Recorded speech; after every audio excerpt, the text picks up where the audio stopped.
पूजित सुरराय। विमल अनंत धर्म जस उज्ज्वल, विमल अनंत धर्म जस उज्ज्वल। शांति कुंठवर मल्लि मनाय, मुनि सुव्रत नमिने विपार्थ। प्रभु वर्धमान पद पुष्प चढ़ाए, वर्धमान पद पुष्प चढ़ाए। चौबीसों के चरण कमल में, चौबीसों के चरण कमल में तेरा वंदन बार बार। हरिहंसों को नमस्कार, सिर सिद्धों को नमस्कार। जिसने राग देश का मालिक, जीते सब जग जान लिया, जीते सब जग जान लिया। सब जीवों को मोक्ष मार्ग का निष्प्रय हो उपदेश दिया, निष्प्रय हो उपदेश दिया। बोध वीर जिन हरिहर ब्रह्मा, बोध वीर जिन हरिहर ब्रह्मा। या जिनेन्द्र या हो अवतार, सबके चरण कमल में मेरा वंदन होवे बार बार। हरिहंसों को नमस्कार, सिर सिद्धों को नमस्कार। आचार्यों को नमस्कार, उपाध्यायों को नमस्कार। जग में जितने साधु गण हैं, जग में जितने साधु गण हैं, मैं सबको बंदू बार बार। हरिहंसों को नमस्कार, सिर सिद्धों को नमस्कार। गाजे पंचम काल मा भव विषे, भव्यात्मने तारवा। मिथ्या मोह अंधकार हणवा, सन्मार्ग संस्थापवा। वर्ते छे जयवंत अंत करवा, संसारना फंदने। वंदो मंगल एज शासनपति, श्री त्रिशूलानंदने। श्री वीरजिनंदने। अज्ञानतिमिरान्धानां ज्ञानं जनशलाकया, चक्षुरुन्मीलितं येन तस्मै श्री गुरुवे नमः। हम सबकी आस्था के अमरदीप वीतराग प्रभु नरसिंहपुर मंडन प्रभु वीर के चरणों में कोटि से वंदना। प्रकट प्रभावी चारों ही दादा गुरुदेव चरणों में कोटि से वंदना। परम पूज्य परोपकारी सतपथ प्रदर्शक गुरुदेव चरणों में आत्मा वंदना। समादरणीय मुनि भगवंत भव शावक एवं शाविकाएं, हम एक विषय का चिंतन कर रहे हैं कि संसार से कैसे मुक्त हों। इस संसार में जो दुख है उस दुखों का अंत कैसे हो, कैसे हम शाश्वत सुख की प्राप्ति करें। और देखते हैं कि संसार में हर व्यक्ति सुखी तो होना चाहता है, लेकिन उपाय जो है उसके उपाय उल्टे चल रहे हैं। जाना है जापान, वो पहुंच जाता चीन। करना कुछ आता है, हो कुछ जाता है। वो पूरा जीवन लगा देता है और अंत में समझ में आता है कि मैं तो कहीं और ही आ गया। और भ्रम ऐसा होता है कि लगता है सही दिशा में जा रहा हूं। इतनी गजब की बात है। एक मान लो बच्ची है, उससे कोई व्यक्ति ठगता है, प्रेम के जाल में फंसाता है। उस प्रेम के जाल में इतनी मोहित हो जाती है वो इतनी आकर्षित हो जाती है वो कि भान भूल जाती है वो अपने माता पिता, अपना परिवार, उसको सब खारा लगने लगता है। वो कौन अच्छा लगने लगता है? वो व्यक्ति अच्छा लगने लगता है। उसको लगता है बस इसी में सुख है। अब उसने इतना गजब का जाल अपनी बातों का फैला रखा है कि उससे मुक्ति नहीं हो पाती हो। उसे लगता है बस यही मेरा जीवन है, वो मुझे सुख देगा तो कौन देगा, बस यही देगा। वो पता कब चलता है उसको? जब उससे ब्याह जाती है वो, जब उसके साथ चली जाती है वो, और जब उसका मोह जाल टूटता है तो खूब पछताती हो। लेकिन अब उसके पास में कुछ, अब पछताए होत क्या जब चिड़िया चुग गई खेत। अब कुछ नहीं बचा उसके पास में। अब वो सोचती जीवन समाप्त कर लूं, और घिस घिस के पूरी जिंदगी निकालती है। कहाँ गलती की उसने? व्यक्ति को समझने में गलती कर दी। कौन मेरे लिए हितकर है, कौन अपने हैं और कौन पराए हैं, बस वहां गलती कर दी उसने। वहां विवेक खो दिया उसने। इसीलिए आप बोलते बच्चों को संस्कार देना। संस्कार देना मतलब क्या? उनके अंदर विवेक पैदा कर देना कि क्या सही है और क्या गलत है, तुम पहचान सको। क्या तुम्हारे लिए श्रेय है और क्या तुम्हारे प्रेय है। श्रेय मतलब हितकर, जो जीवन को आगे बढ़ाने वाला है। हो सकता है वो दवाई के रूप में कड़वी हो, लेकिन वो क्या है? श्रेष्ठ है, हितकर है। और प्रेम मतलब क्या? हो सकता है वो शराब हो और बहुत मीठी हो, मजा देती हो, लेकिन वो क्या है? प्रिय तो लगती है, लेकिन आपके विनाश का कारण है। तो हम किसको चुनते हैं? प्रिय को चुनते हैं कि हित को चुनते हैं? हम श्रेय को नहीं सुनते हैं, हम प्रेय को चुनते हैं। जो भी प्रिय है, हमको अच्छा लगता है, इन पांचों इंद्रियों को अच्छा लगता है, बस उसी को चुनते हैं। और जब उनको चुनते हैं तो ये तो कर्म राजा की साजिश है। उसके साथ में कर्म साथ में आ जाते हैं, और जब कर्म साथ में आते हैं तो कर्मों के मिलने से संज्ञाएं पैदा होती है। संज्ञाएं पैदा होती है मतलब इच्छाएं पैदा होती है। क्या इच्छाएं पैदा होती है? आर, भय, मैथुन और परिग्रह, ये 4 संज्ञाएं पैदा होती है। इस 4 संज्ञाओं के लिए पुरुषार्थ करते हैं फिर हम। और 4 संज्ञाओं के पुरुषार्थ करते करते हमारा जीवन कैसा हो जाता है? इनमें लिपट जाता है। जैसे कि मक्खी जो है, उसको दिखता है कि शहद है, वो शहद पे जाती है, बैठती है, और बैठने के बाद उसके पंख लिपट जाते हैं उसमें। अब लिपटने के बाद में उसकी मृत्यु कहाँ होती है? वहीं मृत्यु हो जाती है उसकी। लेकिन उसको क्या लगता है? जब आई थी तब क्या लगा था उसको? तो ये 4 संज्ञाएं हैं, 4 डिमांड है हमारी। वो 4 डिमांड हमको बहुत अच्छी लगती है।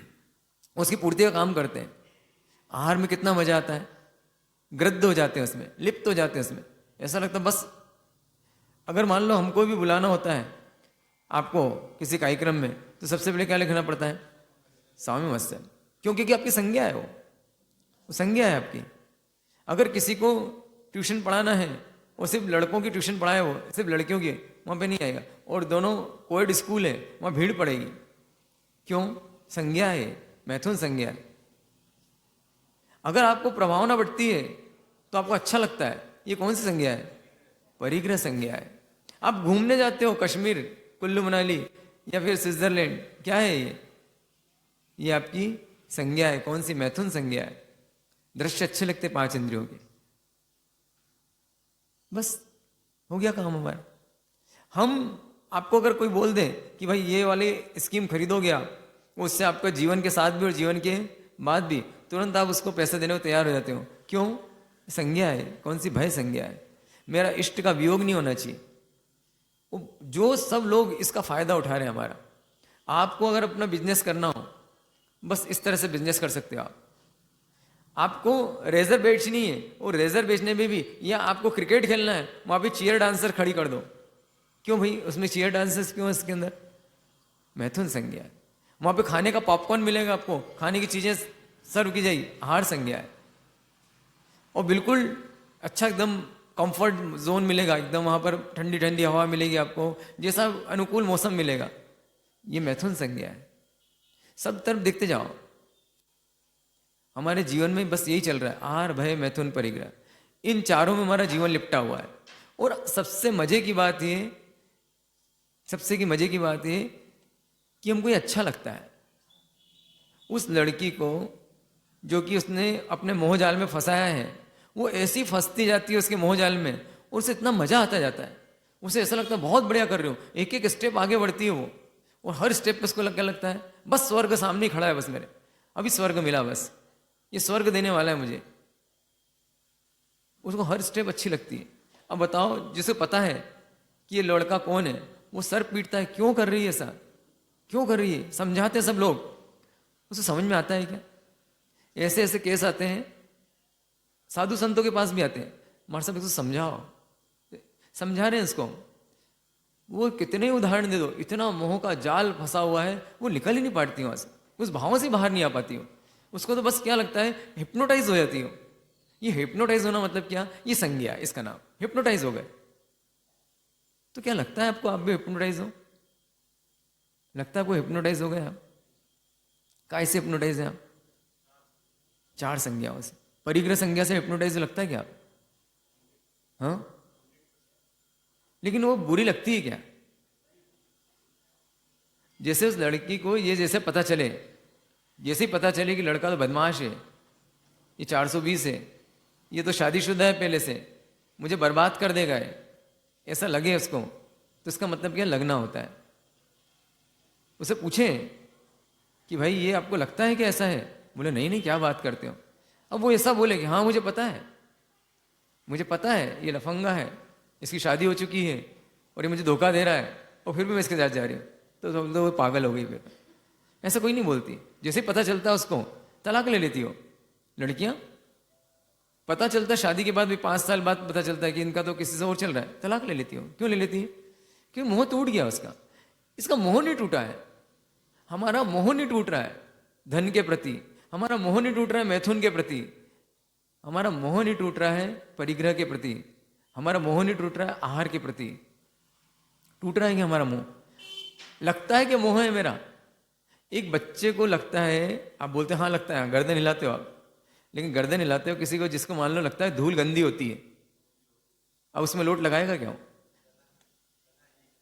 अगर मान लो लगाएगा लोट, मान लो कभी उसको जाना हो धूल में, बचते बचते जाएगा, ऐसा करेगा कि कपड़े गंदे ना हो। बच्चा कैसे करेगा? बच्चा लोट लगा लेगा, लड़ लेगा, उसको कोई मतलब नहीं है धूल से, उसको धूल धूल नहीं लगती है। लेकिन जिस सज्जन व्यक्ति को धूल लगती है कि भाई धूल है मेरे कपड़े गंदे कर देगी, अब उसके बाद में कैसे जाएगा? उस धूल में से भी बचते हुए जाएगा, जाना पड़ेगा, मजबूरी मान लो, मजबूरी में जाएगा। आप कमाना पड़ेगा, मजबूरी आपकी, घर चलाना पड़ेगा, मजबूरी आपकी, संतान उत्पत्ति करनी मजबूरी आपकी, भविष्य का सोचना पड़ेगा, मजबूरी आपकी, बिल्कुल मजबूरी, सच बात है। लेकिन मजबूरी लगती है कि मंजूरी लगती है? मजा आता है उसमें, दुकान में बैठने में मजा आता है या फिर कंटाला आता है? क्या लगता है? कुछ कुछ बुजुर्ग तो इसलिए दुकान जाते हैं कि मन नहीं लगता घर पे, इतनी एडिक्शन हो गया उनको दुकान का, अब कोई काम नहीं है वहाँ पे। बच्चा बोलता है कि भैया महाराज साहब का चौमासा है, जाओ ना वहाँ पे, वहाँ धर्म ध्यान करो थोड़ा सा, तो उसका मन नहीं लगता है, छूट छूटती है उसको, ऐसा बोलता है। वो तो क्या, तुम सब जाओ, मैं संभाल लूंगा दुकान, मैं संभाल लूंगा घर, तुम जाओ ना, मैं हूं तो सही घर में। उसको घर में रहना अच्छा लगता है। क्यों अच्छा लगता है घर में रहना उसको? उसको क्यों दुकान में अच्छा लगता है? क्यों धर्म स्थान अच्छा लगता है? क्योंकि क्या हो गया उसको? मंजूरी की मजबूरी है, मंजूरी है, आनंद आता है उसको। उस मक्खी को समझ में नहीं आ रहा है मैं फंस जाऊंगी, वो जो चिड़िया है उसको समझ में नहीं आ रहा है, उसको जाल दिखाई नहीं दे रहा है, इस जाल में मैं फंस जाऊंगी। वो दाना चुगती है, बहेलिया उसको पत्थर मारता है, मतलब मिच्छा जो मतलब उसको शिकारी तो उसने जाल बिछा रखा है, बहेलिया ने जाल बिछा, लोग ने जो बचाने वाला है उसको पत्थर मारता है। वो पत्थर मार तो गुस्सा आता है उसको। क्या आता है उसको? मुझे दाना नहीं खाने दे रहे, गुस्सा आता है उसको। बहेलिया कौन? ये मोहराजा है संसार। और पत्थर मारने वाला कौन? ये महाराज जी। ये कैसे लगते हैं? गुस्सा आता है इनके ऊपर। जैसे पचकान की बात बोलते हैं, एक ही काम है उनको बस, पचकान पचकान। पचकान मतलब पत्थर मारना, पचकान मतलब पत्थर मारना। पत्थर उड़ा रहे हैं मेरे को, अरे उसको मालूम है कि तुम चुगोगी तो सही, मान लो उसमें जहर मिला हुआ है, कांटा लगा हुआ है मछली में, और मछली में कांटे में सुबह ऊपर से क्या लगा है? आटा लगा हुआ है। अब उसे आटा दिखता है, और कोई दूसरी मछली उसको खाने नहीं दे वो आटा, गुस्सा आएगा नहीं आएगा?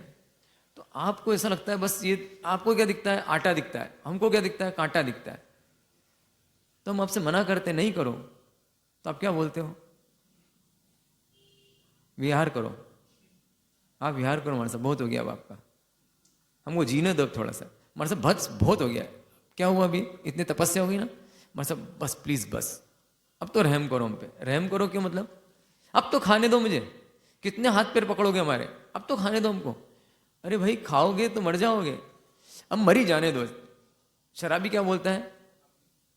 अरे भाई ये स्लो पॉइजन है, मत खाओ, तो मरने की किसको जल्दी? क्या बोलता हूँ? स्लो पॉइजन है तो मरने की जल्दी किसको है? स्लो ही है ना, वो खाएगा, पाउच खाएगा, उस पर लिखा है, कितनी गजब की बात, उस पाउच के पीछे ही लिखा है सावधान। वो सावधान पड़ता है इतने बड़े बड़े अक्षर में, उस पर स्कॉर्पियो का फोटो लगा हुआ है, कैंसर का फोटो लगा हुआ है, सब देख रहा है वो, कितना बड़ा, जितना देखा ना, पर पाउच देखा होगा, इधर से देखना पूरा उसका एडवर्टाइजमेंट नाम वाम लिखा रहेगा, रजनीगंधा या फिर विमल या फिर कौन सा चलता है आपके यहाँ, राजश्री, हाँ राजश्री, उसे पीछे देखना क्या है उसके पीछे, इतने, हाँ अरे बड़े बड़े, आजकल तो ऐसा कर दिया जितने बड़े अक्षर में आप नाम लिखोगे उतने बड़े अक्षर में आपको लिखना पड़ेगा। शराब की दुकान के वहां पे लिखा रहता है शराब के नीचे, शराब पीना स्वास्थ्य के लिए हानिप्रद है।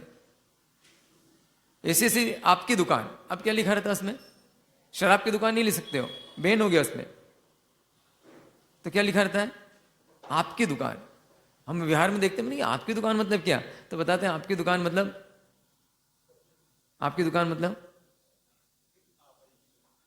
बताओ, मत समझ जाओ, इशारे में समझ जाओ से आपकी दुकान, ऐसे ऐसे कोड वर्ड डेवलप कर लिए। और इसके बाद में भी हमको ऐसा लगता है इतनी सरकार बचाने पे लगी हुई उस चीज के लिए, अगर बैन हो जाए तो पूरे हिंदुस्तान में शराब, सरकार गिर जाए। ऐसा ही नशा किसका है, ये मोह राजा का नशा है। इसमें चारों संज्ञाएं बहुत अच्छी लगती है हमको, और उसके कारण हमारा कर्म बंद होता है, कर्म बंद होता है तो संसार परिभ्रमण होता है, संसार परिभ्रमण होता है तो दुख मिलता है, दुख मिलता है तो सुखी होने के लिए फिर चार संज्ञाओं की शरण में जाते हैं। दुखी होते हैं तो कहाँ जाते हैं, फिर इन चार संज्ञाओं की शरण में जाते हैं। कितनी गजब की बात है, एक साहूकार है, वो साहूकार ठगता है, उसने सब जमीन अपनी गिरवे रख रखी, पूरा चूस लिया उसको, और इतना दुखी कर दिया, अब परेशानी आती है, फिर कहाँ जाता है उस साहूकार के पास। गजब हो गया ना ऐसा, अब तो समझ जाए। लेकिन मुझे पता है, इसलिए बोलते हैं कोई बात नहीं, आप तो एक काम करो, भावना तो भाव मत करो, चार संज्ञा है तो कुछ नहीं कर सकते हो, उसका मत करो। दान, शील, तप और भाव, चार चीजें। वास्तव में तो भाव धर्म ही प्रधान है, भाव से ही काम होना है, असली चीज तो भाव ही है। लेकिन उस तक पहुंचोगे कैसे, उस तक पहुंचने के लिए आपको तीन चीजों की बहुत जरूरत है, और उन तीन चीजों की क्या नाम है उनका, दान, शील और भाव। तो इसलिए दान का बोला, और दान कैसे करना, निरपेक्ष होकर करना, कोई अपेक्षा नहीं है। शील का पालन कैसे करना, निरपेक्ष होकर करना। तप का पालन कैसे करना, निरपेक्ष होकर करना। कुछ चाहिए की भावना नहीं, उसमें अगर तप किया और कुछ चाहिए तो खत्म हो गई बात वहां पर। मुझे कुछ नहीं चाहिए, क्यों कर रहा हूं मैं, क्योंकि इन संज्ञाओं को तोड़ना है मुझे, इन इच्छाओं को तोड़ना है मुझे, इन पे कंट्रोल करना है मुझे। इसमें से चार संज्ञा में से कोई एक संज्ञा की डिमांड बढ़ गई आपकी, तो समझ जाओ सीरियस है बहुत केस। किसी भी एक संज्ञा की भी डिमांड बढ़ गई, पैसे की डिमांड एकदम बढ़ गई हमारी, बहुत लोभी हो गए हम, वासना की डिमांड बढ़ गई, बस समझ जाना कि बहुत सीरियस केस हो गया हमारा, अब मेरी दुर्गति निश्चित है। कंट्रोलेबल है, कंट्रोलेबल अगर तो चलेगा, लेकिन कंट्रोलेबल नहीं है आपकी तो समझ जाना बहुत सीरियस स्थिति। इसलिए कंट्रोल का नाम क्या, पचकान। इसलिए आपसे बोलते हैं पचकान लो, सीमित हो जाओ, दायरे में आ जाओ, इतना तो आ जाओ, धीरे धीरे श्रिंक करते जाओ। मैं इसके बाहर तो नहीं जाऊंगी, वो लड़के सिर्फ इतना सोच ले कुछ भी हो जाएगा, मैं फोन पे बात कर लूंगी इससे, लेकिन इसके साथ तो नहीं जाऊंगी। सिर्फ इतना पचकान ले लिया उसने, गुरु भगवान से पचकान लिया, तुम उससे मिलोगी नहीं, मान लो इतना पचकान ले लो, सिर्फ मिलेगी नहीं। वो फोन पे बात कर रही तो भी जीवन सुरक्षित है शायद उसका, अभी उसने पूरा, लेकिन अगर मान लो उसके आगे वो बोले, क्या बोले इसके आगे कि मानो मैं मिलूंगी, मिल तो लूंगी मैं उससे, लेकिन मिलूंगी लेकिन शहर से बाहर नहीं जाऊं, अकेले में नहीं मिलूं। क्या नहीं मिलूंगी मैं, अकेले में नहीं मिलूं, तो काम होगा कि नहीं होगा उसका, तो भी शायद काम हो जाए। कब, हाँ अगर दायरे में रहे तो भी काम हो जाए। मैं उसके साथ इस शहर को छोड़ के तो नहीं जाऊंगी, अकेले किसी होटल में तो नहीं जाऊंगी, इतना कर ले, मैं उसे छूने तो नहीं दूं, इतना कर ले, मैं उसे टच तो नहीं करने दूं। अब बचेगी नहीं बचेगी, अब भी बच जाएगी। तो बचने के लिए उसको जितना उसने दायरा किया उतना तो बच जाएगी हम। अगर उस दायरे अनलिमिटेड, अनलिमिटेड मतलब जो वो बोलेगा वो मैं करूंगी, अब मरेगी कि जिएगी वो, कौन,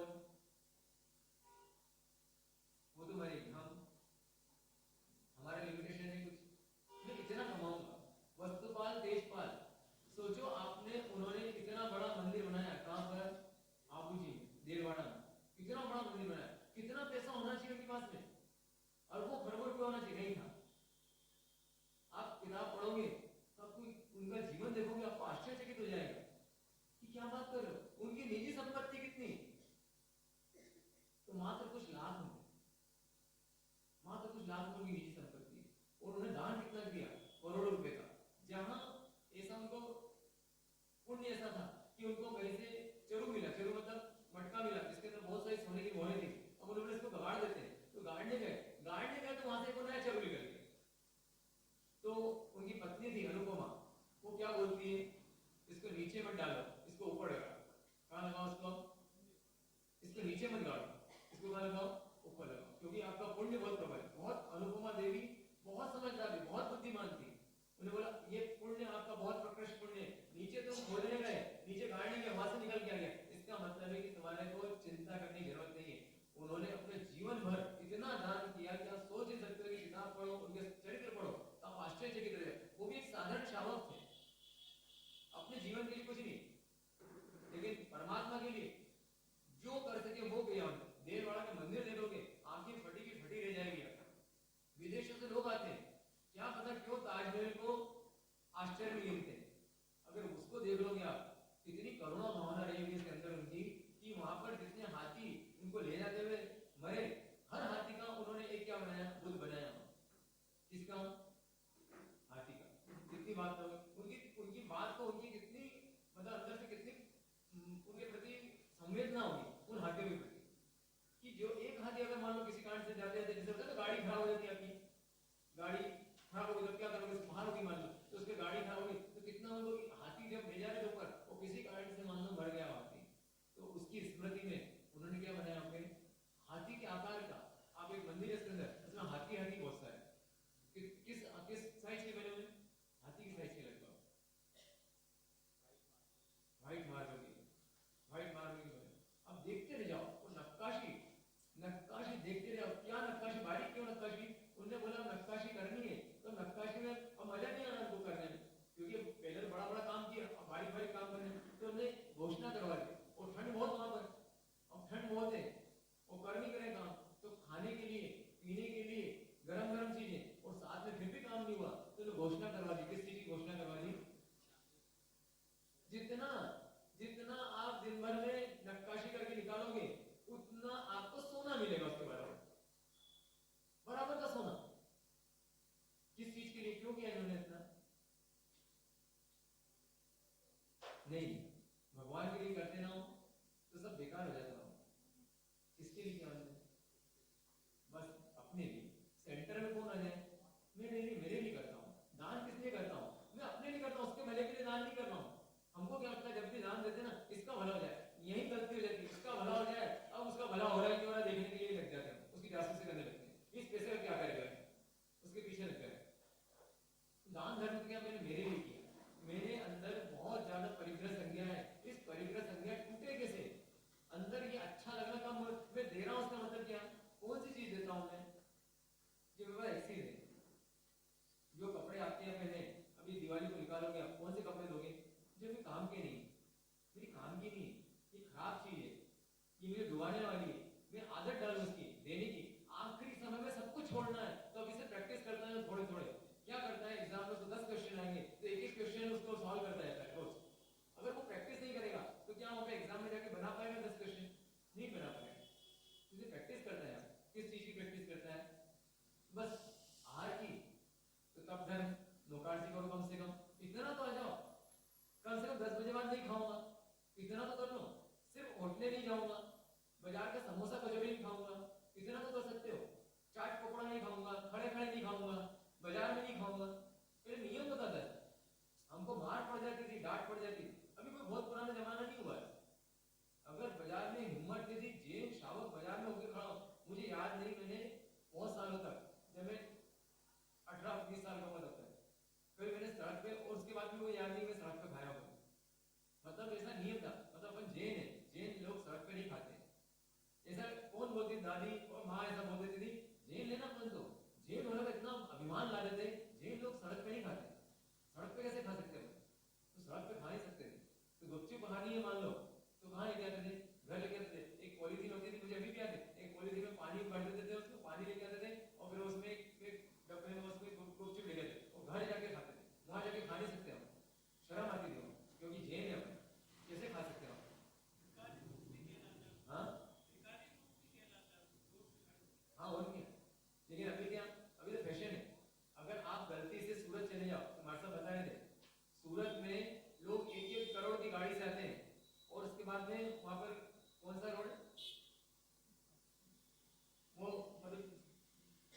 स्ट्रीट पे जो है वहाँ लोग वहाँ पे दुकानों के सामने बड़े बड़ी करोड़ करोड़ रुपए गाड़ी में आते हैं और चटाई बिछाते हैं और दुकान लेते हैं, वहां से चाट पकौड़ा लेते हैं।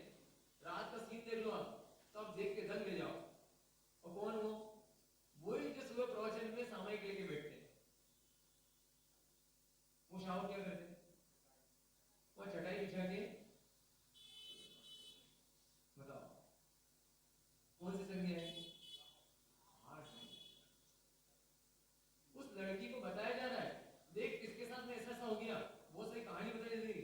देखो लव जिहाद ऐसा होता है, इस लव जिहाद में ऐसा होता है, ऐसे फंसाया जाता है। पूरी किताब छपी देखी मैंने, विद्यासागर नहीं मर सकता, पूरी किताब छपी हुई, उसमें बहुत सारे केस हैं नाम सहित जिनों के साथ में ऐसा हुआ है, वो सब पढ़ती है। लेकिन क्या करते थे, मुंह में ऐसी फंसी हुई, नहीं ये तो ऐसा नहीं होता। सब सुनता है, शावर दिन भर सुनता है, और फिर उसके बाद में कहा चले जाता है वापस से। हाथी को कितने ही लेना हो, फिर कहां लोट लगाता है? दूल्हे में। लेकिन करुणा आती किसको? हमारे आचार्य भगवंत को। तो इसे लिखे जाते हैं शास्त्र, वो अपना काम कर रहे हैं। कभी कभी ऐसा लगता है, मैं पूछता हूँ हमारे साथ से, तो इतनी अच्छी बात बोले थे वो, बहुत शानदार बात बोले। मतलब लोग चाहो सुधरते तो नहीं, फिर इतना प्रवचन देते हैं, इतना कुछ करते हैं, और हम वो क्या, हम ही भी सुधरते हमारे साथ। आप इतना स्वाध्याय कराते हो, इतना सब कुछ कराते हो, बहुत शानदार बात बोला। उन्होंने इतनी सी बात बोली कि एक व्यक्ति था, सुबह सुबह मॉर्निंग वॉक पे जाता था समुद्र किनारे। और समुद्र किनारे जाते हुए जो लहरें आती समुद्र की, उस कारण से बहुत सारी मछलियां बहती साथ में, और मछली तो वहीं ले आती तट पे, और पानी अंदर चला जाता, वो तड़पती रहती। तो क्या था रोज का काम उसका? उठा उठा के उसके अंदर ऐसे ऐसे पटकता जाता। अब हजारों मछलियां हैं, उसमें से तड़पती हुई एक आध मछली पटक देता। तो एक व्यक्ति पूछता है, भाई साहब हजारों मछली किस किस को बचाओगे? तो उसने पकड़ा और डाला, ये तो बची। क्या बोलता हूं? ये तो बची, उतनी तो बची। सब तो नहीं सुधरेंगे, बात सही है। किसी के दिल में उतर गई बात, बात तो सही है, बात में दम तो है इस बात में। अब जैसे उसको बात समझ में आई, उसका जीवन बदलेगा, थोड़ा सा बदलेगा, एक कदम आगे बढ़ेगा। तो इस एक कदम आगे बढ़ने के लिए क्या होता है? ये प्रवचन होती है। लेकिन जो व्यक्ति सुन के संकल्प नहीं लेता है, संकल्प लेना बहुत जरूरी। अगर यहाँ है और आने के बाद क्या करें? सिर्फ एक संकल्प ले। क्यों लेना संकल्प? क्योंकि ये बात जो है, मेरे अंदर जो मोह राजा बैठा हुआ है, वो मोह राजा क्या करेगा? क्या करेगा मोह राजा? हाँ, वो संकल्प नहीं लेने देगा, वो उसको जीने नहीं देगा। और वही जीना है उसको, तो सिर्फ एक ही काम करना है कि अभी क्या कर लूं मैं? कटिबद्ध हो जाऊं उसके लिए, रजिस्ट्रेशन करा लो। बहुत सारी लड़कियों के फोटो है आपके पास में, ये इससे करो, उससे करो, उससे करो, उससे करो, और आपने जैसे सगाई की, रजिस्ट्रेशन किया, अब बायोडाटा देखती ही नहीं देखती लड़की ने मान लो 10 बायोडाटा है इसके पास में, उसमें से एक को चुन लिया उसने, और चुनने के बाद में सब इन्वेस्टिगेशन कर लिया, करने के बाद सगाई कर ली, वो सगाई कर ली, और आज वापस लेके बैठी लो बायोडाटा, इसमें से किससे करो? पॉसिबल कैसे? हाँ, अब क्या करती हो? अब तो बात खत्म हो गई, रजिस्ट्रेशन हो गई, बस ये करना, सगाई करनी किससे? जिनवाणी से। जिस जिनवाणी से सगाई कर लिया, जो सुना हमने, लगा हमें कि वास्तव में चारों संज्ञाएं बहुत दुखदायी है, लेकिन मैं इसके बिना रह नहीं सकता हूँ, मजबूरी मेरे लेना के साथ, तो मैं लिमिटेशन कर सकता हूँ आहार के प्रति, ये तो मैं नहीं करूंगा। अब बोलते मेरा जीवन खराब हो जाएगा, मेरे मजे चले जाएंगे। अरे मजा नहीं है, वो लड़के से बोला जाता है मत जा भाई उसके साथ में, बोले हमारा मजा खत्म हो जाएगा। उसका फोन जब्त कर लिया जाता है, फोन जब्त कर लिया उसका। अब वो क्या करती है? तड़पती हो, आंसू बहाती हो। अब बताओ, आंसू बहाती वैसे हम आपसे अगर मान लो पचकान दे दे तो आंसू बहाते हो, अरे इन्हें छीन लिया आपसे, मजा छीन लिया। और फिर क्या करती है लड़की? ढूंढती है, क्या ढूंढती है? वो मोबाइल रखा कहाँ है इन्होंने, फिर आप भी क्या करते? गली ढूंढते हो, हमारे साथ कोई छूट। फिर वो क्या करती है? किसी दूसरे का मोबाइल लेती है, उससे बात करती है। मतलब मानेगी तो नहीं कुल मिला के, क्योंकि उसको क्या नहीं जचा है? बात जची नहीं उसको। क्या बात नहीं जची? बस तीसरी तकनीक पहुंचते, चत्तारी पर मंगाए, मानुषोत्तम मनुष्य जन दुर्लभ, वो मिल गया। शुद्ध सत्ता, शुद्ध धर्म मिलना, अब शुद्ध धर्म मिल गया। मान लो किसी को श्रद्धा भी हो गई, संयमीय वीर्य, उसमें वीर्य लगा देना, उसमें रुचि पैदा कर लेना, उसमें ताकत लगा देना। किसमें ताकत लगा देना? इसको छोड़ने में।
बोले अगर नहीं करूंगा फंस जाऊंगा, या फिर ये फंस जाएगी, कुछ ना कुछ तो होगा।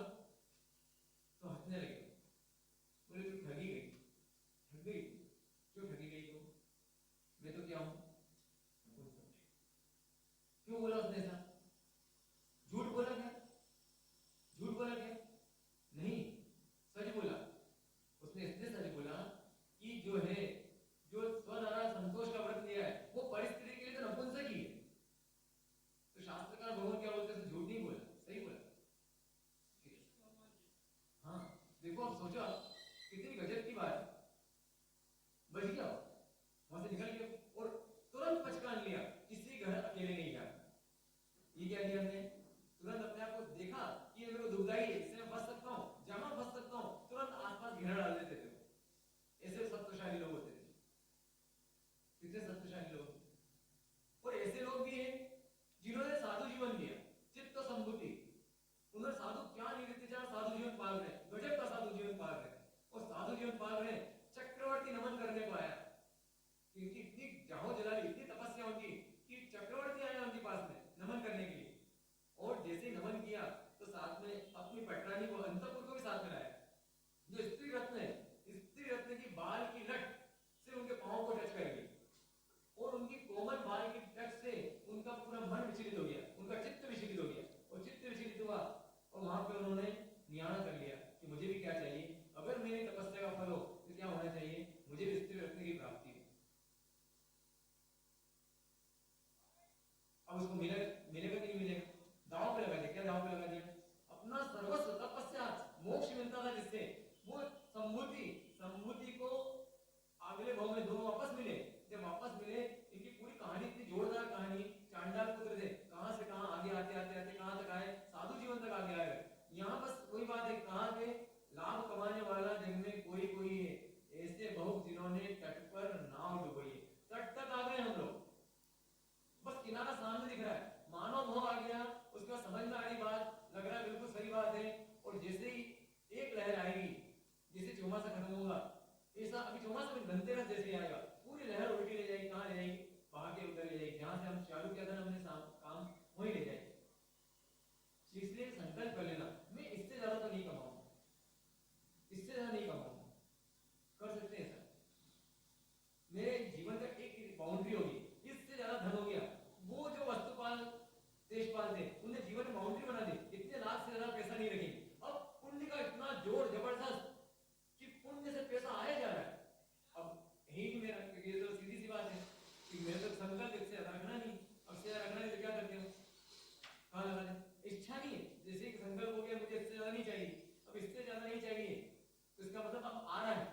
यहाँ पर मैंने बोला धन जो है वो हमको डुबाने वाला संज्ञा है वो, लेकिन जब उसने लिमिट बना दी, इसके बाद में अब आएगा तो आने की इच्छा क्या और आ जाए, जिसे लिमिट ही बना दी, इससे ज्यादा चाहिए नहीं। आपको मालूम नहीं कि आपने 5 लीटर की बोतल ले आती, अब इससे ज्यादा पानी आपको चाहिए ही नहीं, आपने लिमिट बना दी, अब उससे ज्यादा आएगा तो क्या, अब आ रहा है, आपकी इच्छा नहीं आ रहा है तो लगा दिया उसने, उन्हें 7 क्षेत्र में लगा दिया सारा। कितने उपास्य बनाए उन्होंने, कितने मंदिर बनवाए हमने, इतने जीर्णोद्धार, पूरा जीवन इसी में निकाल दिया। वो चित्त संबुद्धि दोनों, वो चित्त जो है वो आगे जाके जैसा सोचा था जैसा ही हुआ।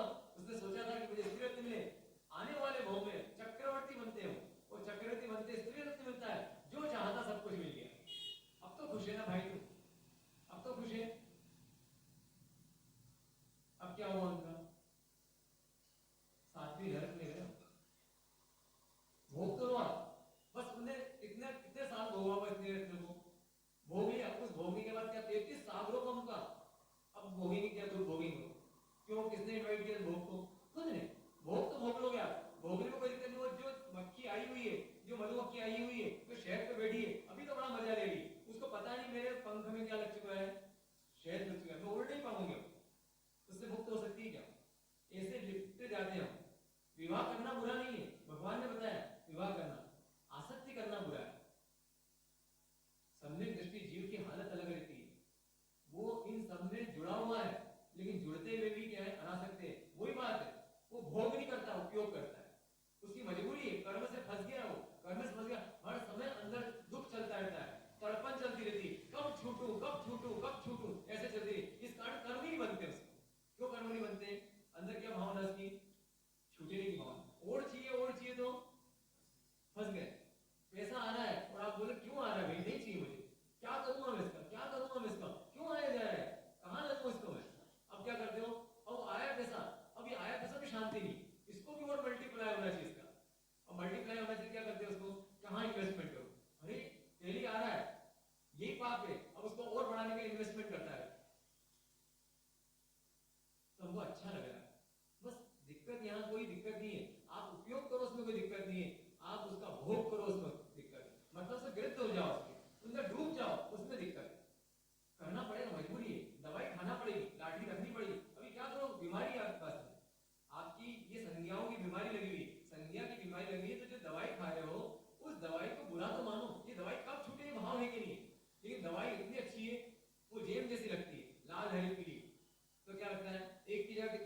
दो खा लूं और डिब्बी पास में रख लूं, ओ भगवान बहुत तुम चरणों की सेवा।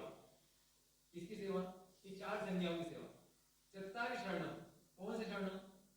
आहार भय मैथुन परिग्रह। चत्तारि लोकोत्तमा, कौन लोकोत्तमा? आपका सच बताओ, मांगलिक बदलनी चाहिए कि नहीं बदलनी चाहिए आपकी? जब बोले चत्तारि लोकोत्तमा तो लोक में उत्तम कौन है? आहार उत्तम, भय मैथुन और परिग्रह। भय मतलब इष्ट का वियोग, इसका नाम भय। जो आपको प्रिय लगता है उसका वियोग न हो जाए, इसका नाम भय। जो भी चीज प्रिय लगती है आपको, इष्ट का वियोग, इसका नाम क्या है? भय। तो चत्तारि मंगल है कि नहीं? चार ही मंगल है। जब भी मिलते हैं आपको चार चीजें मिलती है, आनंद आगे। जब भी कोई मांगलिक कार्यक्रम होता है सबसे पहले क्या देखते हो? भोजन का समय क्या है, कब जाना है, सामने असल कितनी बजे। तो चत्तारि मंगल बराबर है, मंगल हुई आज। और चत्तारि शरणम और जामी, इनकी शरण में जाते हम। कहाँ जाते शरण? इंद्र जैसा इंद्र भी अप्सराओं के चरणों में पड़ा हुआ है। कहाँ पड़ा हुआ है? इतनी ऊंची पोस्ट पे चला गया, इतनी ऊंची पोस्ट पे भी वो कहाँ पड़ा हुआ है? इसके उठी हुई रानी को मना रहा है, उठी हुई देवी को मना रहा है, उसकी शरण में चला गया। क्यों शरण में चला गया? उसकी चत्तारि शरण। हाँ ऐसे ही ना, चत्तारि लोकोत्तमा, यही लोकोत्तम है, इन चार की शरण है, यही मंगल है। ऐसे ही क्या?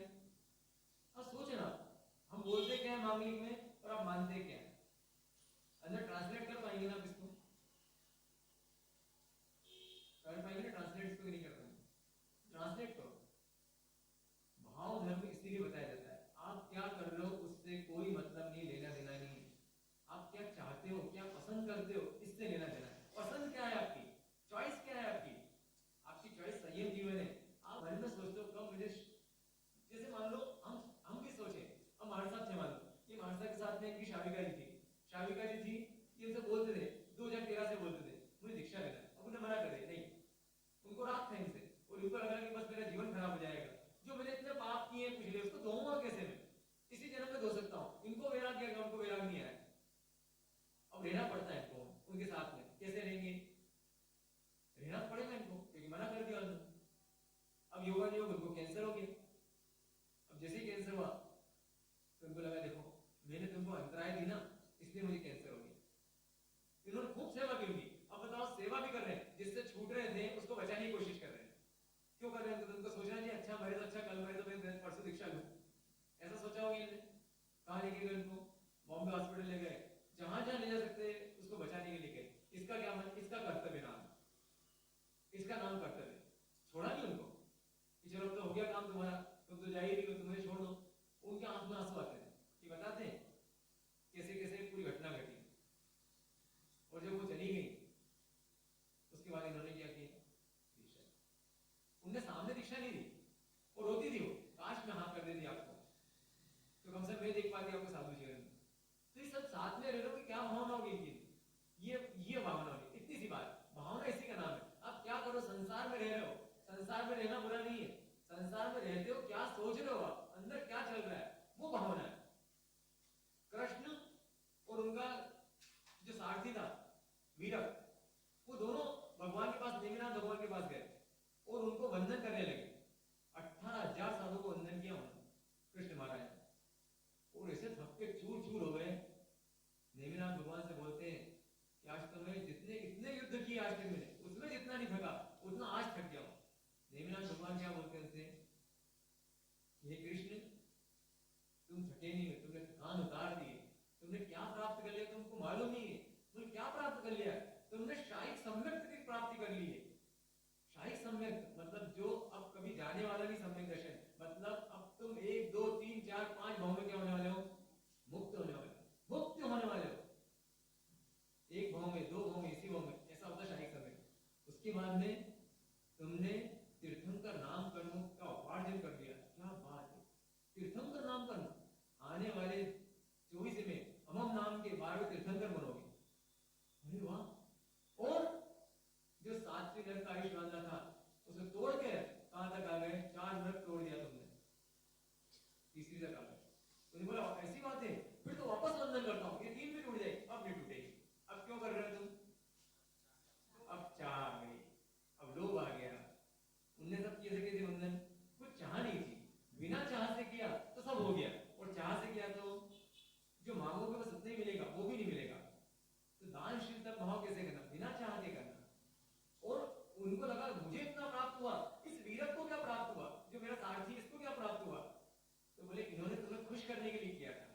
तो इनको क्या मिला है, तुम खुश होकर दोगे, बस इतना मिला। अरे दोनों ने बराबर बंधन किया, दोनों ने एक जैसा किया, शरीर की क्रिया एक जैसी है, लेकिन उसके दिखाने की क्रिया है और इनकी भाव की क्रिया है।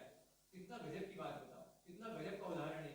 एक जैसी क्रिया की, एक को क्या हुआ, कोई प्राप्ति नहीं, कोई लाभ नहीं हुआ, और एक को कितना लाभ हुआ, तीर्थंकर बन जाएंगे, 12वें तीर्थंकर बनेंगे आने वाले 24 में। कितना बड़ा काम कर दिया वंदन से उन्होंने। किसकी ताकत, हम भी वंदन करते हैं ना, वंदन करते ना हम। तो शाब्दिक है, मानसिक है या आत्मिक है, शाब्दिक है, मानसिक है या आत्मिक है।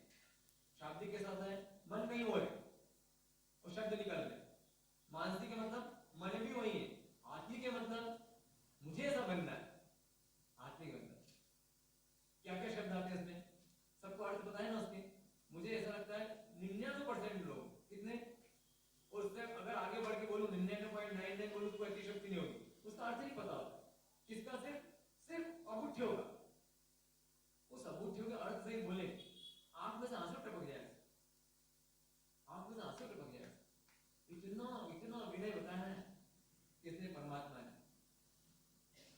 एक वंदन में इक्को भी नौकार हो, तारे संसार नरम वरण, एक नौकार मंत्र, एक नमस्कार मंत्र, एक नमस्कार किया हुआ, सिर्फ एक नमस्कार करो, किसको, किसको, इक्को भी नौकार नहीं, बाहर नहीं, अंदर इस आत्मा को किया हुआ एक नमस्कार, आत्मा के प्रति जो नतमस्तक हो जाता है, स्व आत्मा के प्रति, वही तो बाहर कर पाएगा।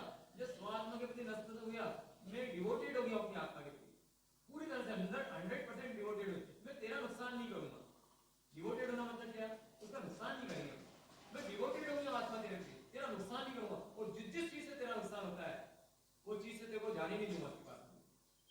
बच्चे को मालूम है, आपको आग से, आपको, आप डिवोटेड हो बच्चे को, मेरा बच्चा है, अब मान लो आग के पास जाता है, जाने दो किसको आग के पास, नहीं जाने, क्यों, मेरा बच्चा है। वैसे आत्मा किसकी, मैं आत्मा हूं, ये दुर्गति में चली जाएगी, दुर्गति में चली जल जाएगी। अब जल जाएगी, किससे जल जाएगी, बस 4 चीजें चलेगी, आहार भय मैथुन और परिग्रह। इन चारों से क्या करूंगा, मैं इसको दूर रखूंगा। लेकिन गर्मी के, ठंड के दिन आ गए तो आग तापनी पड़ेगी, ठंड इतनी ज्यादा है तो ताप लूंगा, हाथ नहीं जलाऊंगा, हाथ नहीं जलाऊंगा, मजबूरी है। उस आग का सदुपयोग करना है, तो सदुपयोग कर लोगे इसका, इन संज्ञाओं का सदुपयोग कर लोगे, इन संज्ञाओं को प्रशस्त कर दोगे। प्रशस्त कर दिया मतलब दान, इन संज्ञाओं को लगा दिया, किसमें, सही जगह लगा दिया, तो ये प्रशस्त हो गई। दान, शील, तप और भाव में लगा दिया, यहां से काम शुरू होगा। तो इस काम शुरू करने के लिए इन भावनाओं को, इन भावनाओं को हम रोज सुनेंगे, एक एक भावना है। सबसे पहले आएगी कौन सी भावना, अनित्य भावना है। वो अनित्य भावना क्या बताएगी, संसार के जितने भी पदार्थ हैं, वस्तु, व्यक्ति, परिस्थिति, जिसको भी तुम आकर्षित हो रहे हो, जिसका ही मजा लेने की भावना आ रही तुमको, और तुम सोच रहे हो इसमें बहुत मजा है, लेकिन वो मजा तो है, लेकिन कितनी देर का है, वो टेम्परेरी, कितनी देर रहेगा, वो क्षणिक है। क्षणिक मतलब मजा कितनी देर का है, टेम्परेरी मतलब जैसे किसी ने मंदिर में गया और मंदिर में मोबाइल लेना अलाउड नहीं, तो आपने मोबाइल दिया किसी को, बाहर भैया मोबाइल संभालना, अब वो मजा ले रहा है, मोबाइल देख रहा है, उस मोबाइल को आनंद ले रहा है, बहुत मजा आने लगा उसको, आनंद। अब कितनी देर का आनंद इसका, हाँ मुझे तो अंदर वो बाहर आएगा तो लेगा ही लेगा, लेकिन भूल गया, कितना मजा आने लगा, अब भूल गया। अब मान लो पिक्चर देख रहा है, कोई रील देख रहा है, और आधे में से कोई इसका और लेके जाए, दुख होगा कि सुख होगा, दुख होगा कि सुख होगा, दुख होगा। क्यों दुख हुआ, क्योंकि जब दिया था तो उसने ये सोच के नहीं दिया कि भाई मेरा नहीं है, मेरा नहीं, देना पड़ेगा, अब देना पड़ेगा, बीच में से जाना। तो जितने भी हमारे संसार की चीजें, व्यक्ति, वस्तु, परिस्थिति, अब ये जितने जुड़ेगी बहुत दुख होगा, क्योंकि हमारे अंदर सेट नहीं, माइंड सेट नहीं है, अनित्य, ये जाने वाला है। लेकिन कोई कहता है अनित्य तो है, लेकिन जब तक है तब तक तो साथ देता है ना। अरे धन जो है, चलो ठीक है, माना अनित्य है, मैं मरूंगा उसके बाद तो यही ले जाएगा, लेकिन जब जिंदा रहूंगा तब तो काम आएगा ना। तो दूसरी भावना क्या बोलती है, अशरण है। संसार में तुम शादी कर लो, बच्चे पैदा कर लो, पत्नी को ले आओ, लेकिन कितना भी जमा लो, ये अनित्य तो है। साथ में एक और कलंक लगा हुआ है इसके साथ, दूसरा कलंक क्या लगा हुआ है, अशरण। अशरण मतलब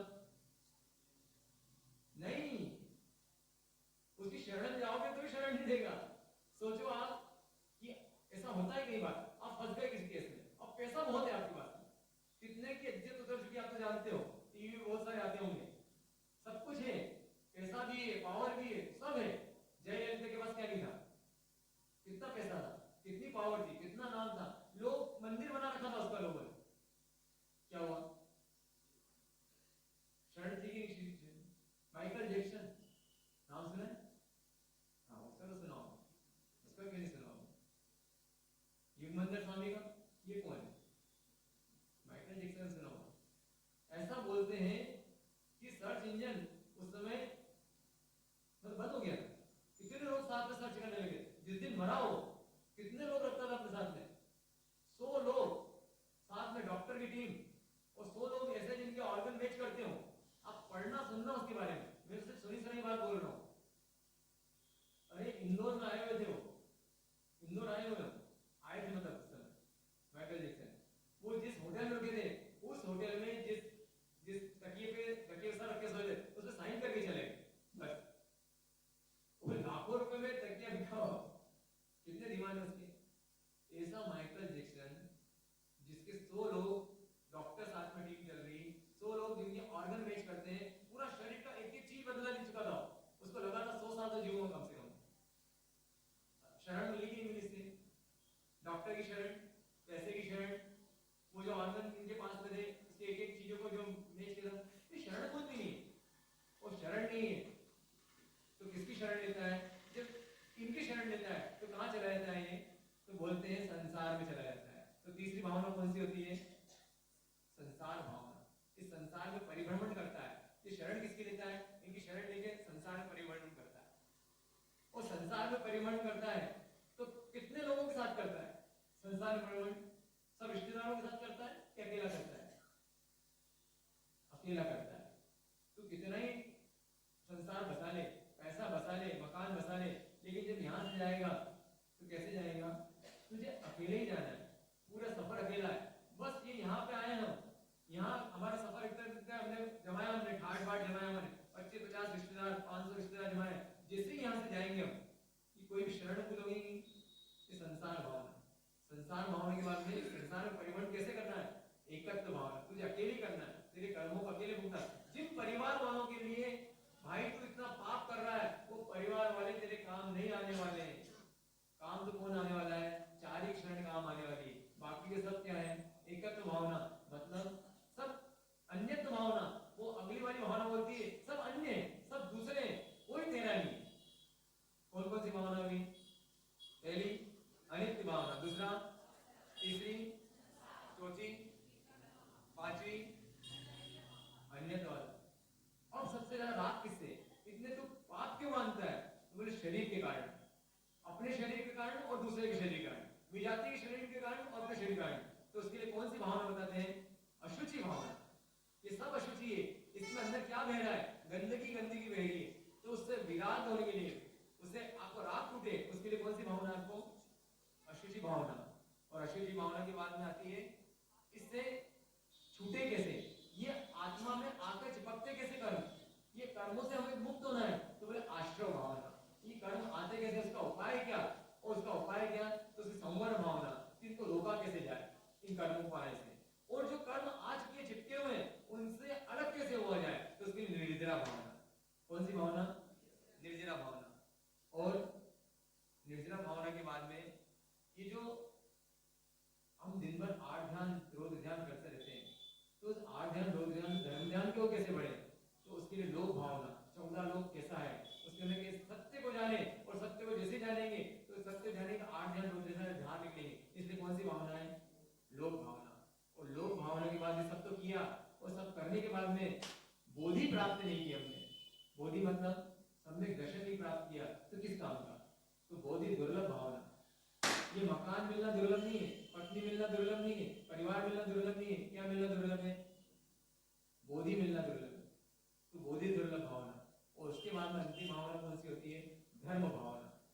कि संसार में धर्म ही तुम्हारे काम का है, बाकी सब निकम्मा है। उस धर्म का महत्व बताने के लिए धर्म भावना। ऐसी 12 भावनाओं का चिंतन करवाया जाएगा। और उसके पहले अगर आपको करना हो तो 4 भावनाओं का चिंतन कर सकते हो। कौन सी? मैत्री, प्रमोद, कारुण्य और माध्यस्थ भावना। यहाँ पे लिखा हुआ है, देखना है, बाहर निकाल। क्या लिखा हुआ है? सत्वेषु मैत्री, गुणेषु प्रमोदम, क्लिष्टेषु जीवेषु कृपा परत्वम, माध्यस्थ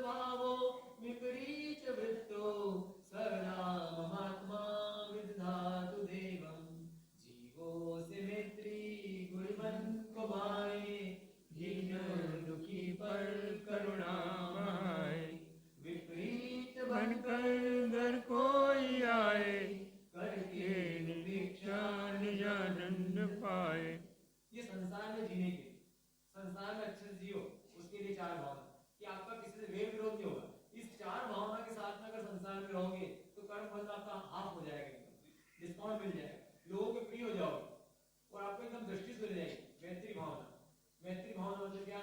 जगत में जितने भी जीव हैं 14 राय लोग में, वो सब कैसे हैं? मेरे मित्र हैं और उनसे मेरी मैत्री है। मित्र मतलब जहां आसक्ति है, जहां पे कुछ लेन देन है, मोह का संबंध है, उसका नाम मैत्री। जहां प्रेम का संबंध है, उसका नाम मित्रता। और मित्र में अंतर है। मित्रता मतलब मोह का संबंध और मैत्री मतलब प्रेम का संबंध। मोह का संबंध मुझे कुछ चाहिए तुमसे, तुम मेरे काम क्यों हो, तो मैंने आपको अपनी डायरी में नाम लिख लिया। तुम मेरे काम के नहीं हो तो डायरी में से नाम हटा लिया। जैसे ही पता चला कि आप ये काम करते हो, अरे ये तो मेरा काम है, कभी काम आ जाएगा, तो उनका नाम नोट कर लिया। इसका नाम क्या है? मैत्री। जो काम आता है उसका नाम मित्रता। और जो काम मुझे है या नहीं है, इस संसार में जितने भी जीव हैं वो सब, उनके प्रति कैसा मेरा सद्भाव है, परमात्मा उन सबको मोक्ष की प्राप्ति हो, वो सब सुखी हो जाए, हमेशा के लिए सुखी हो जाए, ऐसी भावना। और सबसे पहले किससे होगी वो भावना? हमारे घर के 4 लोगों से, जो सबसे घर में नजदीक रहते हैं। सत्रेषु मैत्री मतलब बोलते हमें भी सभ्य जीवा भवन्तु में, मिट्टी में 100 भूयसु। अरे मिट्टी में 100 भूयसु बाद में, मिट्टी में सहवर्ती सु पहले, सहवर्ती से मिट्टी हो जाएगा। मैत्री किससे हो जाए? सहवर्ती के प्रति हम कौन सी भावना ला सकें? मैत्री भावना। कैसे लाएंगे सहवर्ती के? उनका भला हो। किनका भला हो? जो मेरा बुरा भी करते हैं उसका क्या हो? उसका भला हो। ऐसा हो सकता है? जो घर में 4 सदस्य हैं उनसे हमारी मैत्री भावना हो जाए, उनका भला सोच सके हम। अगर वो आगे बढ़ रहा है तो अंदर हमको ईर्ष्या नहीं आए, प्रमोद भावना आ जाए, अरे अच्छी बात है, बहुत बढ़िया, ये आगे बढ़े, भगवान करे और आगे बढ़े। ये मैत्री प्रमोद भावना, मैं इससे कुछ सीख लूं। मान लो कि तपस्या में आगे बढ़ रहा है तो आगे बढ़े, मान लो कि धन में आगे बढ़ रहा है, आगे बढ़े, मुझे कोई दिक्कत नहीं इससे। ये कौन सी है? प्रमोद भावना, मैत्री, प्रमोद, कारुण्य भावना। जो पीछे है, जो बेचारे एकदम कर्मों से हीन है, जिनके पास में गुण की संपत्ति भी नहीं है, धन संपत्ति भी नहीं है, उनके प्रति करुणा भावना। इनके अंदर कैसे गुणों की वृद्धि हो जाए, मैं इनकी क्या हेल्प कर सकता हूँ, उनकी हेल्प करने की भावना। प्रमोद भावना में हेल्प लेने की भावना है कि इनसे मैं सीख जाऊं। और करुण भावना में जो पीछे है उनको हेल्प कर दूं। और माध्यस्थ भावना में जो ना हेल्प दे सकते हैं ना हेल्प ले सकते हैं, उनको छोड़ दो। उनको छोड़ दो मतलब उपेक्षा भाव।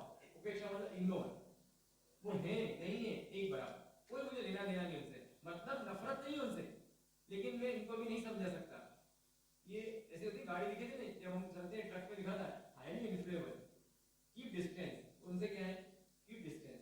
क्योंकि मैं इनके साथ रहूंगा तो मेरे को कषाय आएगी, तो भगवान इनका भला करे। लेकिन अभी मेरी इतनी ताकत नहीं है कि मैं इनके साथ में, इतनी क्षमता नहीं बढ़ी मेरी, महावीर की इतनी क्षमता नहीं बढ़ी मेरी कि कान में कीड़े ढोके और मैं चुपचाप खड़ा रहूं। तो मैं क्या करूंगा उनसे? थोड़ा सा डिस्टेंस बना लूंगा। इनको समझाना भी नहीं, उनसे समझना भी, जितना कम से कम उनसे व्यवहार कर सको उतना कम से कम व्यवहार करना। ये कौन सी भावना है? माध्यस्थ भावना। ये 4 भावना के द्वारा हम अपने संसार को ठीक कर सकते हैं। मैत्री, प्रमोद, कारुण्य और माध्यस्थ। मैत्री भावना सबसे मेरा मित्रता का संबंध है, कोई मेरा दुश्मन नहीं है। मैत्री प्रमोद भावना मतलब क्या? जो आगे है मुझसे उसके प्रति ईर्ष्या नहीं है, उसके प्रति और आगे बढ़े और मैं इसे कैसे फॉलो कर सकता हूँ, उसको मैं इसे कैसे गुण ले सकता हूँ, ये प्रमोद भावना। और कारुण्य भावना जो पीछे है उसकी मदद कैसे कर सकता हूँ। और माध्यस्थ मतलब भाई इनका भी कुछ नहीं किया जा सकता है, ये ऐसे पत्थर है जैसे होता है ना अपने आपके मूंग में होता है, मूंग में कोई बट्ठर होता है, बोठा चना होता है, बोठा दाना होता है। अब बोठा दाना मतलब कितना क्यों उकालो उसको पानी में, क्या होगा उसका? तो क्या करते हैं? उसको निकाल के बाहर कर देते हैं। भाई इसको भी, इसको कुछ नहीं कर सकता है, इतना इसको मालूम है ये सीजने वाला नहीं है। सीजने वाला नहीं मतलब क्या है? ये माध्यस्थ भावना है, इसके नफरत नहीं है उसके अंदर, ये नहीं कर सकता, मैं इसका कुछ नहीं कर सकता। माध्यस्थ भावना, साइलेंट हो जाओ उसके, चुप हो जाओ उसके।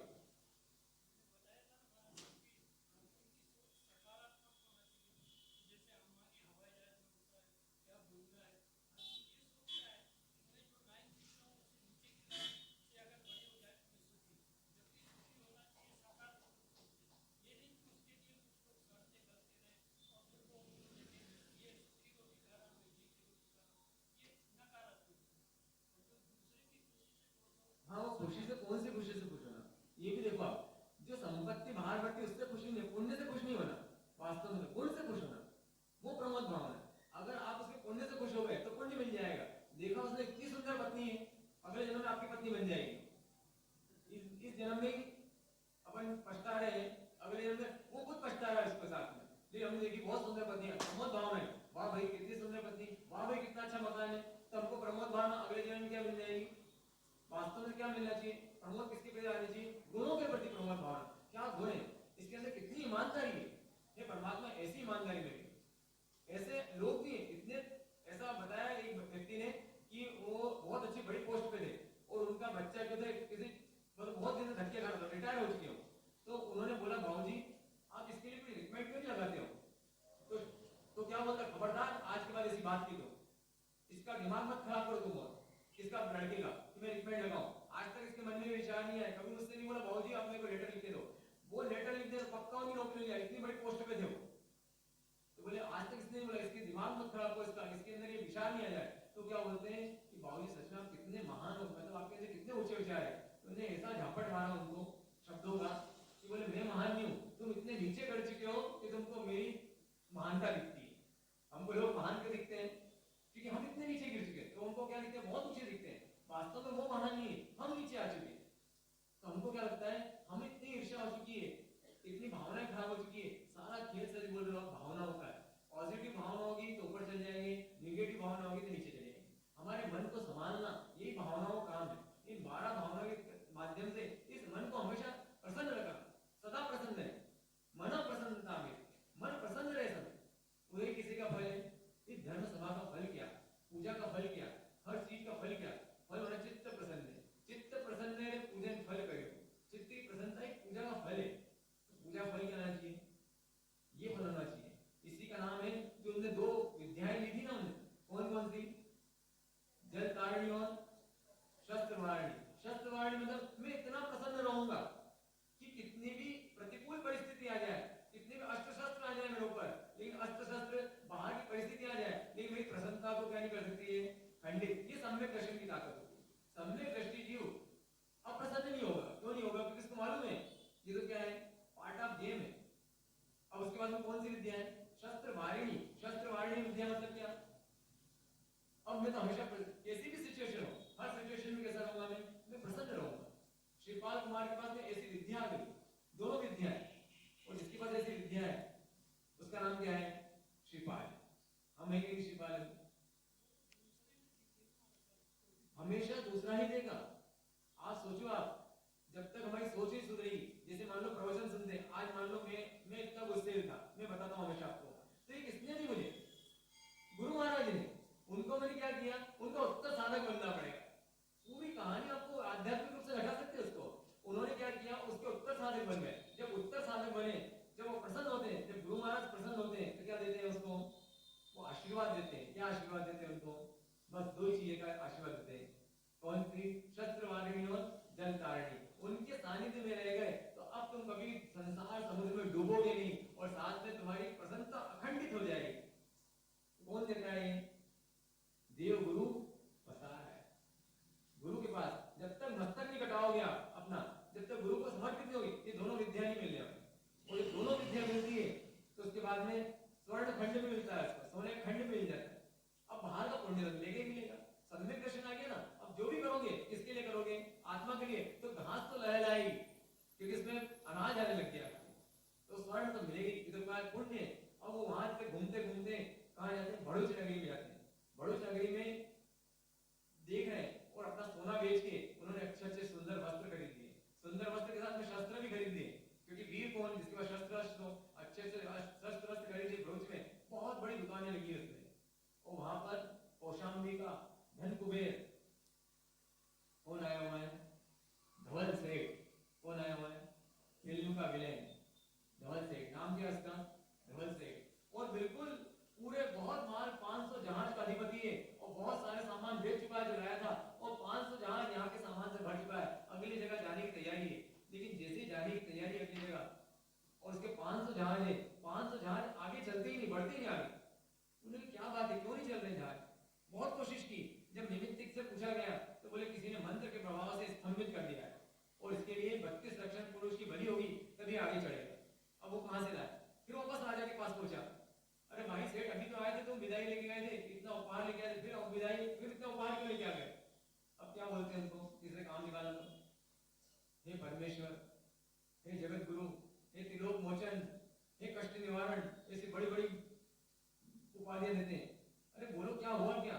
बोले मेरे सारे जहाज स्तंभित हो गए, उसके लिए 32 लक्षण पुरुष की मुझे आवश्यकता है, आप अपने नगर में से किसी एक पुरुष को दीजिए मुझे। अरे बोले भाई मैं रक्षक हूँ कि भक्षक हूँ, मेरे पुत्र के समान है, कैसे दे सकता हूँ? ये मांगनी तुम्हारी बिल्कुल गलत है, लेकिन इतने उपहार लेके आया हूँ और इतनी प्रशंसा कर रहा है, और राजा तो किसके भूल गए थे? राजा नाम किसका? हाँ, प्रशंसा। उनको क्या पसंद होती है? खूब प्रशंसा पसंद है, तारीफ कर दो और काम निकलवा। ऐसे दुनिया का भी ये दस्तूर है, आप करते नहीं करते हो? आप दुकान बैठे हो ना, अब बस ऐसे ही बोलो, अरे दीदी क्या चॉइस है आपकी, तो क्या चीज चुनी है आपने, मैं वही सोच रहा था कि बहुत, अब बस कोई चीज नहीं, बड़े तो मिस्टेक वाली साड़ी। हाँ, प्रशंसा कर दो। अगर शादी का जी बहुत गुस्से में, क्या बोलते हो? तुम तो गुस्से में भी अच्छी लगती हो क्या काम बात करो। बस ये जो है, ये राजा जो रहते थे, तो राजा बड़े प्रशंसा, क्योंकि सब दूर से क्या मिलती है उनको, हर कोई आता है, पुण्य का उदय है, और पुण्य में हमने बहुत प्रशंसा करी, तो बोले भाई ठीक है तुम्हारी बात, लेकिन मैं अपने नगर जन को तो नहीं, लेकिन कोई विदेशी आया हुआ हो, कोई पर्यटक आया हुआ, तो अगर वैसा मिलता हो तो तुम लेके तुमको आज्ञा है कि तुम उसकी बलि चढ़वा सकते हो। और जब सुबह घूमते हैं, घूमते घूमते किसके पास पहुंचते हैं? ये आराम से नवयुवक देखते हैं एकदम सुंदर 32 लक्षण पुरुष, सुबह आके बोलते हैं भाई क्या नाम है तुम्हारा? बोले क्या काम है भाई तुमको? मेरे नाम पूछ के। बोले हमको आपकी आवश्यकता है। बोले मुझे आवश्यकता नहीं। बोले हमको आवश्यकता है कि चलो हमारे साथ, हमारे सेठ ने बुलाया। बोले मैं किसी का नौकर नहीं हूँ, मैं क्यों जाऊंगा भाई, उसको मिलना, वो आए मुझसे मिलने के। देखो कितना विनीत था वहां पर, वहां आगे मदद की, लेकिन कोई अगर मान लो कि इसको बोलते क्या कि हमारे स्वाभिमान की रक्षा करनी, तो उन्होंने बोला नहीं नहीं, उन्होंने बोला नहीं आपको चलना पड़ेगा। बोले क्यों चलना पड़ेगा भाई, बताओ सही, कोई जान पहचान नहीं भाई। बोले सेठ के जहां लटक गए उसके लिए बलि की जरूरत है। तो आपने, अरे बेवकूफों, बलि किसकी होती है? शेर की होती है कि बकरे की होती है? शेर की बकरी, शेर की होती है क्या? तो उनको जबरदस्ती करने थे, और जबरदस्ती जैसे की बस उन्होंने एक आधी पेतरा भगाया और जो सीना करा सारे भाग गए, और फिर वापस से आया वो ज्यादा सैनिक, सबको हरा दिया, क्योंकि उनके पास तो कौन सी शस्त्र निवारणी विद्या है। सबके हमले का जवाब दिया, और इसके बाद में इसने सोचा धवल सेठ ने कि अब सीधी घी से, सीधी उंगली से क्या नहीं करने वाला है, तो नतमस्तक हो गया, चरणों में पड़ गया। अरे तुम तो वीर हो, महावीर हो, तुम्हारे जैसे तो मैंने देखा नहीं, क्या तुम्हारा तेज है, क्या तुम्हारा रूप है, क्या यौवन है, क्या तुम्हारी एक एक चीज की तारीफ करने लगा। और वो समझ गए, क्या समझ गए, ये कौन है? चापलूस है। देखो जो सज्जन रहते हैं, सज्जन का गुण है कि जो सज्जन रहता है उसकी खूब मदद करते हैं, लेकिन जो दुर्जन रहते हैं उनसे वो थोड़ा सा क्या रहते हैं, बच के रहते हैं, समझ जाते हैं। बोले चाहते क्या तुम? बोले मेरे 500 जहां झटक गए।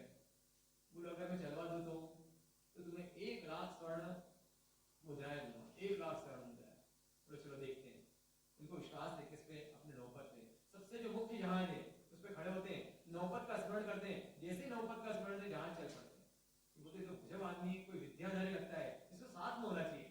बोले हमारे साथ में जाओ, तुम्हें कहीं ना कहीं जाना है, बहुत जरूरी काम नहीं हो यहाँ पर, तो हमारे साथ चलो। बोले साथ तो चलूंगा सेठ, क्या दोगे? तो बोलता है कि जितने सुबट को देता हूँ डबल दे दूंगा उसको।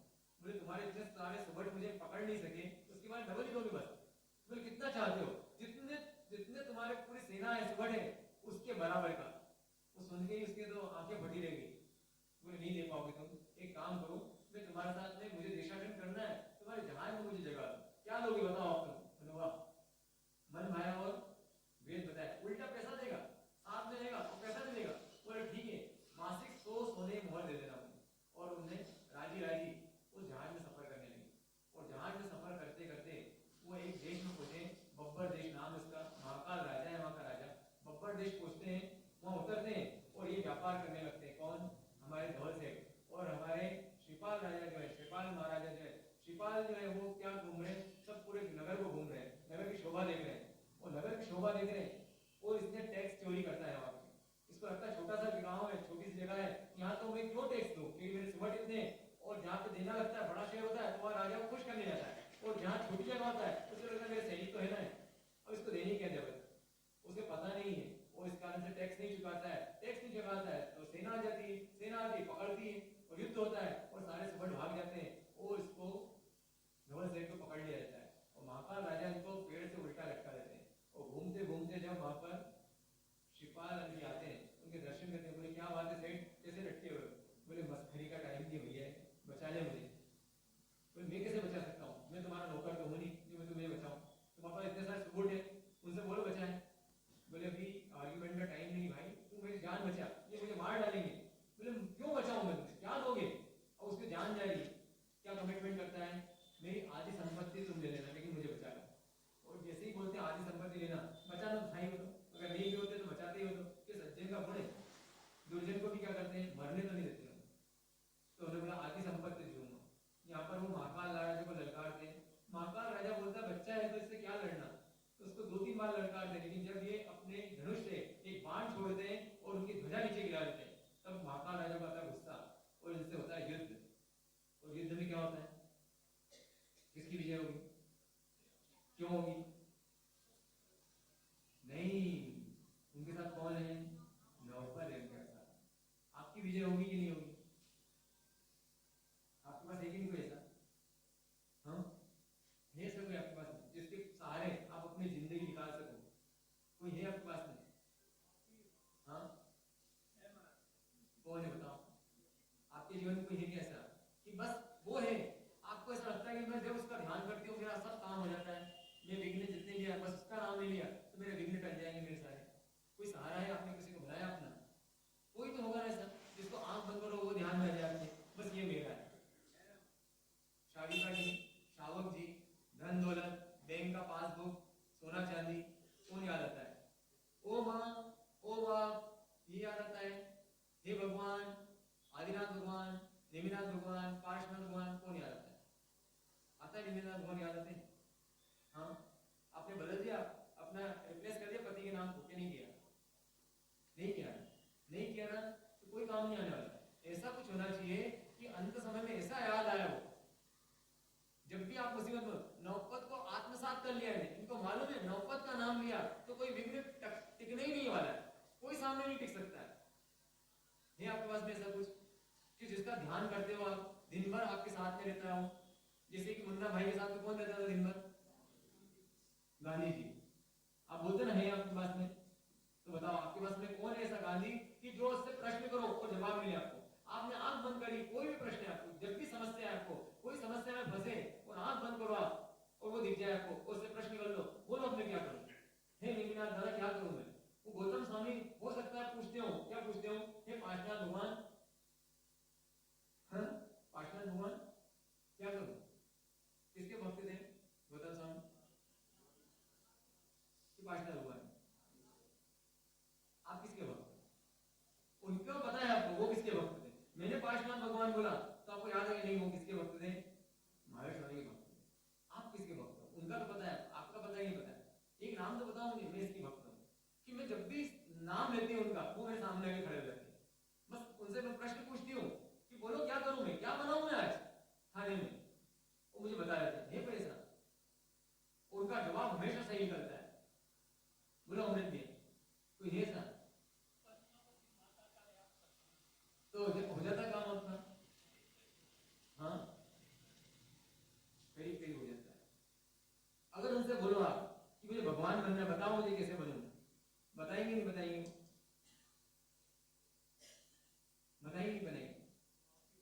आप बताओ मुझे कैसा होना चाहिए हमारे सामने? चत्तारी शरणम में देवी शरणम नहीं है, चत्तारी शरण में देवी शरण नहीं है, पद्मावती की शरण नहीं है इसके अंदर। चत्तारी शरण में 4 ही शरण है बस, और किसी की शरण लोगे दुख पाओगे। अगर आपने देवी देवता की शरण ली तो आने वाले जन्मों में, अगले जन्म में उनके सेवक बनोगे आप। किसके सेवक बनोगे? पद्मावती के, भेरू जी के, नागोड़ा जी के सेवक बनना पड़ेगा। सीधी सी बात है, जिसको ध्याओगे उसकी पार्टी में चले जाओगे। मान लो आप नरेंद्र मोदी को चाहते हो और वो प्रसन्न हो गया तो क्या बनोगे आप?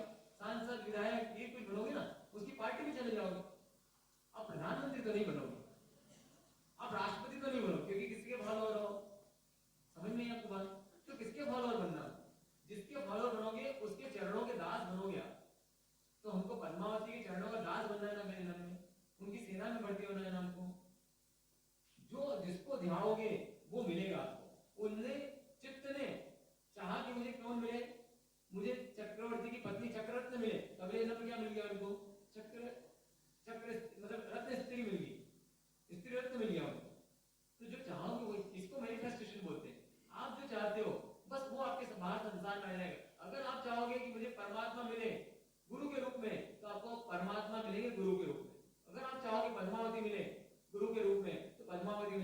देवी है, वो देवी मतलब अभी चौथे गुण स्थानक में, उनको कोई व्रत नहीं है, कोई पचकान नहीं है उनका, कोई व्रत पचकान नहीं है उनका, क्या बन जाओगे आप? हम उनका बहुमान करते हैं, वो हमारा आइडियल नहीं है, वो हमारे रोल मॉडल नहीं है। हमारे रोल मॉडल कौन है? परमात्मा है। उनकी सेवक है, सेविका है वो। किसकी सेविका है? परमात्मा की। इसलिए उनको बहुमान मिलने पड़ती। तो इसलिए उनका सेवक बनना, कि जिनकी वो सेवक है उनका सेवक बनना, तो हमारा कौन दिखना चाहिए? जब भी आंख बंदे कौन दिखाई, कोई भी 24 तीर्थंकर में से एक सिलेक्ट कर लो, कोई भीतरा भी होना चाहिए हमारे पास में, जो ऐसा कोई उपाय बताएगा जो भीतरा। आप जब भी पद्मावती को चाहोगे तो उनसे तो चाहोगे आप, लेकिन भीतरात्मा से कभी चाहोगे नहीं, उनसे गुणों की डिमांड करोगे आप, वस्तु व्यक्ति परिस्थिति डिमांड नहीं करोगे। थोड़ी गहरी बात है, सोचना कभी इसको। ये विषय वैसा ऐसा है कि आपको दिल में बैठना चाहिए आपको। अधिकांश लोग देवी देवताओं के भक्त हैं, उनको क्या लगता है भीतराग परमात्मा तो कोई देते नहीं। जो भीतराग परमात्मा नहीं दे सकता वो इस दुनिया को कोई नहीं दे सकता, ये बात लिख के रख लेना। जो भीतराग परमात्मा नहीं दे सकते ना, उसको दुनिया की कोई ताकत आप तक नहीं पहुंचा सकती। कि सबसे पावरफुल कौन है? अरे वो पावरफुल नहीं होते तो पद्मावती माता उनकी चरणों की दासिका क्यों बनती? सीधी सी बात है, वो उनकी चरणों की दासिका है, इसका मतलब क्या है? वो कोई पावरफुल व्यक्तित्व होगी। समझ में आ गई बात आपको? ठीक है, और कोशिश करना समझने की। वर्तमान युग में छोड़ते हैं, अभी कुछ सूचना है जो कल से कार्यक्रम है उसकी मास्टर सूचना देंगे, तो इसके बाद में मांगलिक और पचकान के लिए पचकान दे देता हूँ मैं आपको, जिनके उपवास के पचकान है, तब तक जो सूचना देने वाले वो आगे आ जाए। उपवास सूर्य हो गए अबट मुझे तीव्र आसनम कायमम सायवत्रन पाणाहार और सी 60 कोसी मुट्ठी से मुझे नो सरी आई एम लीवी काशना व्यासना उगे सूर्य लोकारसी और सी 60 कोसी मुट्ठी से मुझे उगे से चंद्र आसनम